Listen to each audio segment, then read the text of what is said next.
अस्सलाम वालेकुम प्यारे व्यूअर्स, कैसे हैं आप सब। मैं उम्मीद करती हूँ कि आप सब बहुत अच्छे होंगे। अल्लाह पाक आप सबको बहुत खुश रखे, हर तरह की बीमारी परेशानी से बचाएं, आमीन सुमा आमीन। तो चलिए वीडियो को फटाफट से करते हैं स्टार्ट। और सबसे पहले तो आपको और आपकी फैमिली को मेरी और मेरी फैमिली की तरफ से बहुत ही ज़्यादा बड़ी वाली ईद मुबारक। और मैं दुआ करती हूँ कि आपकी आज की ईद बहुत अच्छी जाए और आने वाली सारी ईद आपको नसीब हो और काफ़ी खैर और बरकत वाली ईद नसीब हो। और ऐसा होता है ना, रमज़ान तो काफ़ी अच्छे गुजर जाते हैं, लेकिन ईद में ना कुछ कॉम्प्लिकेशंस आ जाती है, मूड ही ख़राब हो जाता है पूरा।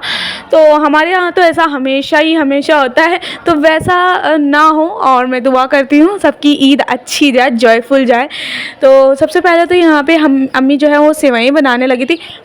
तो थोड़ा काम तो मैंने पहले करके रख दिया था। तकरीबन 1 बजे मैं सो गई थी, इतनी ज़्यादा नींद लगी थी, इतनी थक गई थी कि मैंने मेहंदी भी नहीं लगाने की जहमत करी। बस सिस्टर ही जाग रही थी तो उसने अपने हाथों में मेहंदी लगा ली थी। और मेहंदी लगाने वाली वही है हमारे घर में, मतलब वही मेहंदी लगाती है। तो मेरा मन तो बड़ा था, लेकिन इतना थक गया था ना कि नींद ने अपनी आगोश में ले लिया। और बस फिर मैं सुबह 6 बजे ही उठ पाई और यहाँ पर आ गई थी मैं किचन में सारी प्रिपरेशन करने के लिए, क्योंकि अम्मी की ज़्यादा तबीयत अच्छी नहीं है, ख़राब है। तो इसलिए सेवई मुझे बनाना नहीं आता, तो सेवई तो अम्मी ही बनाएंगी। तो मैंने थोड़ा बहुत देख लिया, इंशाल्लाह अगली बार मैं बनाऊंगी और अम्मी सिर्फ बैठ करके देखेंगी। और मेरी काफ़ी मन था कि इस बार सेवई भी मैं बनाऊं, लेकिन ना मुझे आता ही नहीं है, तो मैं कैसे बना सकती हूँ, ट्राई नहीं कर सकती हूँ मैं, क्योंकि ईद की सेवई है। तो इंशाल्लाह अभी बीच में ट्राई करूँगी, तो अगली ईद तक के मैं बनाने लगूँगी, क्योंकि अम्मी जैसे सेवई बनाती है ना वो सबको बहुत पसंद है। और अगर उसमें कोई भी कोताही हो जाए ना तो फिर वो बात नहीं आती ईद की सेवई में। यहाँ पे मैंने बड़ों के लिए जो है दाल ग्राइंड करके रख लिया था रेफ्रिजरेटर में भी, इसमें पिंच ऑफ सॉल्ट शामिल कर दिया है और अच्छे से इसको फैट लिया है ताकि ये बिल्कुल फूले दही बड़े बने। तो दही बड़े भी मैं ईद वाले दिन पहली दफ़ा ही बना रही हूँ। वैसे तो मैं दही की फुल्कियाँ बनाती रहती हूँ, लेकिन दही बड़े मैंने एक दफ़ा भी नहीं बनाया है और ये मेरा फ़र्स्ट टाइम था। तो थोड़ी बहुत मिस्टेक्स तो मुझसे हुई थी और साथ में मुझे ना याद ही नहीं था, मुझे चना भी भिगोना था और इतनी ज़्यादा नींद आई कि मैं चना वगैरह ही नहीं भिगो पाई और इसीलिए चना नहीं बनानी। तो हमारे घर का ईद का मेन्यू होता है बिरयानी, दही बड़े, सेवई और चना। ये हमारे घर का मेन्यू होता है ओवरऑल। ना एक रिचुअल भी होता है हमारे घर में, मतलब जब बड़ा बनता है, बड़ा जब हम फ्राई करती है, लास्ट का जब बड़ा फ्राई करती हैं तो हमें देती हैं खाने को, क्योंकि फिर पूरा दिन से हमने खाया नहीं होता इफ्तार के बाद से कुछ। तो इस बार मैंने ये रिचुअल निभाया, क्योंकि अम्मी की तबीयत नहीं ठीक थी, वो बैठी हुई थी और बड़ा भी मैंने ही बनाया था, तो इसलिए मेरा फ़र्ज़ था कि इस बार अम्मी को मैं दूँ। तो अम्मी भी काफ़ी खुश हो गई थी कि उनका रिचुअल आगे बढ़ रहा है। और साथ में बड़े की चटनी के साथ ही हम लोग खाते, इतना ज़्यादा ज़बरदस्त लगता है ना। आप भी कभी इसे खा के देखिएगा, बहुत टेस्टी लगता है। और ईद वाले दिन तो उसकी बात ही अलग होती है। तो सबसे पहले यहाँ पे मतलब अम्मी ने घी डाला था और उसके बाद 2-3 इलायची शामिल कर दिया था और उसमें मिल्क शामिल कर दिया था। अच्छे से इसे हमने खौला लिया था। अब बारी इसमें ड्राई फ्रूट्स डालने की, चीनी भी शामिल कर लिया था और थोड़ा कलर भी अम्मी इसमें शामिल करती, फूड कलर, तो वो भी शामिल कर लिया था। उससे ना काफ़ी अच्छा सा मतलब लुक आ जाता है, प्रॉपर सेवई का लुक आ जाता है और काफ़ी ज़्यादा अच्छी लगती है देखने में। दूसरी तरफ मैं बड़े फ्राई कर रही थी, इतने ढेर सारे बड़े फ्राई करने थे और ना मुझसे गड़बड़ ये हो गई कि मैंने काफ़ी बड़े साइज़ के बड़े बना लिए थे, क्योंकि फ़र्स्ट टाइम था मेरा, तो मुझे नहीं पता था कि इतने ज़्यादा फूल जाएंगे। तो कोशिश करते करते फिर मीडियम साइज़ पे आ गया था, लेकिन अम्मी जैसे बनाती है ना वैसे मैंने नहीं बनाया था। तो फिर अम्मी ने कहा चलो ये काम तो मैं कर देती हूँ। साथ में मुझे रोस्टेड वाली बिरयानी भी बनानी थी। मैंने सिस्टर से पूछा था, सिस्टर की फ्रेंड है, उनको काफ़ी मन था मेरे हाथ की रोस्टेड वाली बिरयानी खाने का, और मेरे हाथ की रोस्टेड वाली बिरयानी सबको इतनी पसंद भी आती है। तो इसलिए मैंने पहले ही एक रात पहले ही मैरिनेशन करके रख दिया था उसमें चिकन में। तो इसीलिए इस बार मुझे बस इसको फ्राई करना था, क्योंकि टाइम की कमी थी, तो इसीलिए मैंने दो बर्तन रख दिए थे इस पे। एक पे मैंने जो है फटाफट से इसे फ्राई कर लिया था रोस्टेड को, और उसके बाद फटाफट से उसी में यखनी बनानी थी और मैंने राइस भी रख दिए थे बॉईल होने के लिए। रोस्टेड बिरयानी की रेसिपी तो मैं बहुत दफ़ा अपने चैनल पर अपलोड कर चुकी, तो इसलिए इस बार जल्दी में मैंने नहीं शेयर किया। अच्छा, तो माशाल्लाह से दस्तरखान यहाँ पे लग चुका है।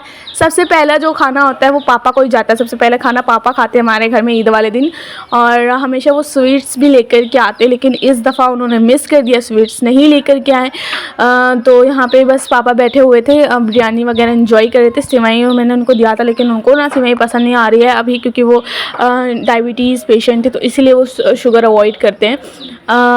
अच्छा, तो यहाँ पे रूम देखे हमने अच्छे से डेकोरेट कर दिया था, तो कैसा लग रहा है मुझे कमेंट में ज़रूर बताइएगा। बहुत ही मेहनत लगी है इसे इतना ज़्यादा सुंदर बनाने में।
तो कैसा लग रहा है हमारी मेहनत को? एक लाइक तो बनता है, तो प्लीज़ प्लीज़ एक लाइक तो ज़रूर करके जाइएगा। चैनल पर न्यू है तो सब्सक्राइब भी ज़रूर कर दीजिएगा। और यहाँ पे हो गया था हमारे बिरयानी टेस्ट करने का टाइम, तो नहाने धोने में इतनी लेट हो गया था, साफ़ सफाई में तकरीबन 1 बज गए थे। उसके बाद फटाफट से मैंने यहाँ पर बिरयानी खा ली थी। ये रहा मेरा ओवरऑल लुक, और ये रही मेरी बैंगल्स, मेरा ड्रेस। मैंने पहले कुछ और डिसाइड किया था, लेकिन अम्मी को वो अच्छा नहीं लग रहा था, तो इसीलिए मैंने फिर वो स्किप कर दिया था। और यहाँ पर मैं सिस्टर को ईदी दे रही थी, और देखिए लेटे लेटे ही ये ईदी ले रही थी।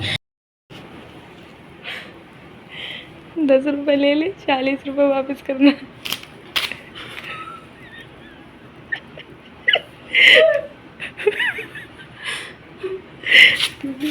अभी कच्चे के लिए आ रही बेटा, फाड़ देगी। पहले बताओ, 10 रुपये ले लो, 10 रुपये कह दे। बढ़िया है, हम कहें 10 रुपये ले लो, 40 रुपये वापस, ठीक है? जूता चुराई हो रही। पकड़ो, ले लो। ये ईदी का ड्रामा होने के बाद हम लोग आ गए थे। यहाँ पे हमारे फ्रेंड्स आए हुए थे, तो सबको यहाँ पे गेस्ट को हम लोग ने बैठा दिया था, और यहाँ पे फ़ोटो वगैरह क्लिक हो रही है। सब लोग बैठे हुए, माशाल्लाह बहुत अच्छा लग रहा है। मतलब जब ऐसे गेस्ट आते हैं ना, तब लगता है कि हाँ ईद है। और उसके बाद यहाँ पे मैंने अपने डे को एंड किया with the glass of cold drink, और ये बहुत ज़बरदस्त लग रही थी आज के दिन। उसके बाद 10 बज गए थे, तो फटाफट से मैंने ईशा की नमाज़ अदा की, और यहीं पर आज की ईद का डे हो जाता है एंड। तो आने वाले दिन में काफ़ी अच्छे ब्लॉग आने वाले हैं, तो stay tune for those vlogs. Video चले, वीडियो को लाइक, चैनल सब्सक्राइब करें। Thanks for watching. बाय।